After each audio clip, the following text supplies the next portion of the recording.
Avant-propos. Cette prière est une arme très efficace contre les ennemis, mais comme le Seigneur lui-même nous enseigne. Plus efficace est encore une prière pour nos ennemis. Cela peut vous paraître paradoxal, quand vous êtes en quête de votre délivrance, pendant que vous cherchez un refuge, une protection. Mais sachez que la sagesse de Dieu est au-dessus de ce que peut imaginer l'entendement humain. Prier pour ses ennemis est une arme contre ceux qui vous persécutent parce que votre prière, si elle est dite avec dévotion et une grande foi, jette un éclat de lumière qui éblouit vos persécuteurs et les déroute. Cette lumière peut même les illuminer et les transformer. Votre prière devient alors un char d'assaut qui ne fait du mal à personne, mais plutôt du bien. Je vous dis, le jour que vous saurez prier, vos ennemis vous fuiront. Comment prier efficacement? Consultez nos autres liens à la barre. Dieu te bénisse et te délivre de tout mal. Prière de délivrance. Psaume 35. De David. Éternel, défends-moi contre mes adversaires, combats ceux qui me combattent. Saisis le petit et le grand bouclier, élève-toi pour me secourir. Brandis la lance et le javelot contre mes persécuteurs. Dis à mon âme, je suis ton salut. Qu'ils soient honteux et confus, ceux qui en veulent à ma vie. Qu'ils reculent et rougissent, ceux qui méditent ma perte. Qu'ils soient comme la balle emportée par le vent, et que l'ange de l'Éternel les chasse. Que leur route soit ténébreuse et glissante, et que l'ange de l'Éternel les poursuive. Car sans cause ils m'ont tendu leur filet sur une fosse, sans cause ils l'ont creusé pour m'ôter la vie. Que la ruine les atteigne à l'improviste, qu'ils soient pris dans le filet qu'ils ont tendu, qu'ils y tombent et périssent.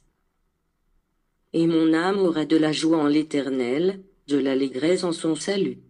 Tous mes os diront, Éternel. Qui peut, comme toi, délivrer le malheureux d'un plus fort que lui, le malheureux et le pauvre de celui qui le dépouille? De faux témoins se lèvent, ils m'interrogent sur ce que j'ignore. Ils me rendent le mal pour le bien, mon âme est dans l'abandon.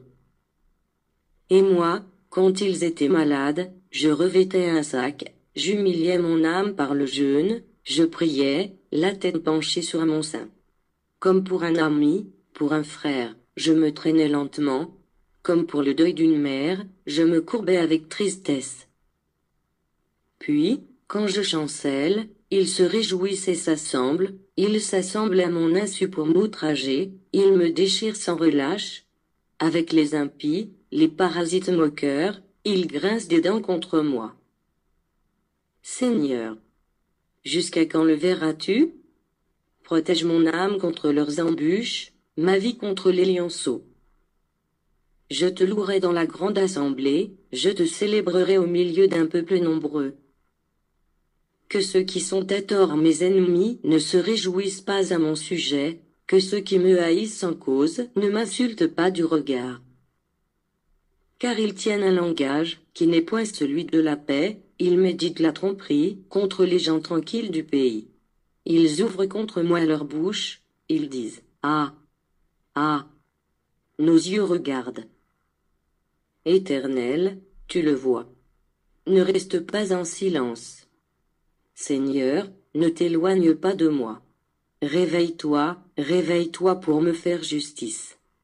Mon Dieu et mon Seigneur, défends ma cause. Juge-moi selon ta justice, Éternel, mon Dieu. Et qu'ils ne se réjouissent pas à mon sujet. Qu'ils ne disent pas dans leur cœur, « Ah! Voilà ce que nous voulions. » Qu'ils ne disent pas, « Nous l'avons englouti. » Que tous ensemble ils soient honteux et confus, ceux qui se réjouissent de mon malheur. Qu'ils revêtent l'ignominie et l'opprobre, ceux qui s'élèvent contre moi. Qu'ils aient de l'allégresse et de la joie, ceux qui prennent plaisir à mon innocence, et que sans cesse ils disent, « Exalté soit l'Éternel, qui veut la paix de son serviteur. » Et ma langue célébrera ta justice, elle dira tous les jours ta louange.